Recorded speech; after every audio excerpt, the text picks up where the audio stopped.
आदाब। इस्तकबाल उर्दू की खास पेशकश कहकर ही मानेंगे। इशू चाहे सियासत का हो या समाजी सरोकार का, मसाइल को उठाकर ही मानेंगे, कहकर ही मानेंगे। जी हां, बिहार में इंतखाबात की गहमा गहमी है। इस बीच कोरोना के मामले भी लगातार बढ़ रहे हैं। इलेक्शन कमीशन ने सियासी पार्टियों के रवैये और कोविड-19 की खिलाफ वर्जियों पर सख्त एतराज जताया है। सवाल यह है कि कोरोना और चुनाव, आखिर इन दोनों में इंतखाब किसका करना है? क्योंकि जब से सियासी गहमा गहमी बिहार में बढ़ी है, कोरोना के मामले, कोरोना के केसेस में भी लगातार इजाफा हो रहा है।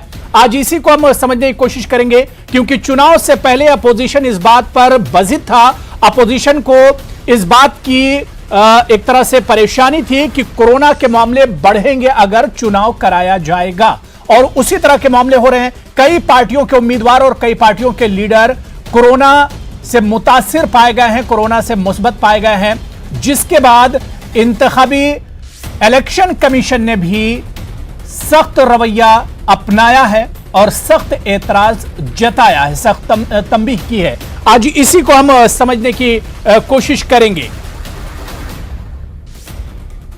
तो एक तरफ बिहार में जैसे जैसे चुनाव की गहमा गहमी बढ़ रही है, वैसे वैसे बिहार में कोरोना की दहशत भी बढ़ती जा रही। लगातार कोरोना के मामले बढ़ रहे हैं और खासतौर से जो उम्मीदवार हैं या जो सियासी पार्टियों के लीडरान हैं, उनमें कोरोना के केसेस लगातार बढ़ते जा रहे हैं। सवाल यही उठ रहा है कि कोरोना या चुनाव, इंतखाब आखिर किसका करना है?